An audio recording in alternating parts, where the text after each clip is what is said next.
മോഷ്ടാക്കളുടെ ധാർമ്മികത പോലും തൊട്ടു തീണ്ടിയിട്ടില്ലാത്ത ഒരു വിഭാഗമായി കോൺഗ്രസ് മാറി.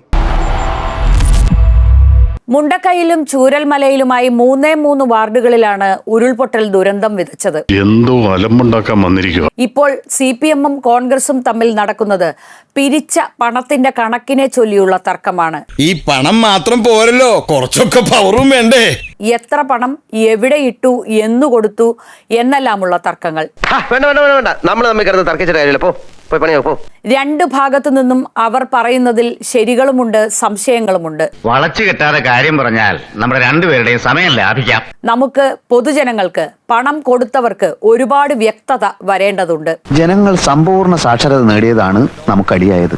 എത്ര പണമാണ് കോൺഗ്രസ് സ്വന്തം പുനരധിവാസ പദ്ധതിക്കായി പിരിച്ചെടുത്തത് എന്ന് വ്യക്തമാക്കേണ്ട ഉത്തരവാദിത്തം കോൺഗ്രസിനുണ്ട്. ജനങ്ങളുടെ ആശയാഭിലാഷങ്ങളുടെ പാർട്ടിയാണ്.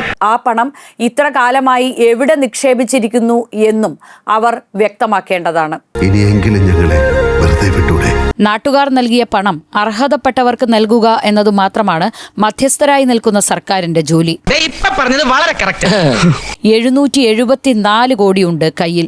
പിച്ചത്തരം കാണിക്കേണ്ട ആവശ്യമില്ല. നീ എവിടെ പരിപാടി അവതരിപ്പിച്ചാലും ഇത് തന്നെയാണല്ലോ നിന്റെ വിധി. കല്ലിടലിനപ്പുറം കോൺഗ്രസ് പദ്ധതിയിൽ ഒരു പണിയും തുടങ്ങിയിട്ടേയില്ല. അങ്ങനെ പറയരുത്. ഈ 100 വീടുകളും സർക്കാരിന്റെ ദുരന്ത ബാധിതരുടെ പട്ടികയിൽ ഉള്ളവർക്കുമല്ല. നീ ഇത് കുത്തിപ്പൊക്കിയ ഈ FIR-ൽ നിന്റെ പേര് കയറും. അതിൽ പെടാതെ പോയ പാടികളിലുള്ളവർക്കു വേണ്ടിയാണ് എന്ന് പറഞ്ഞു കേൾക്കുന്നു. ഒരു വ്യക്തതയും കോൺഗ്രസ് തന്നിട്ടില്ല എന്നത് വസ്തുതയാണ്.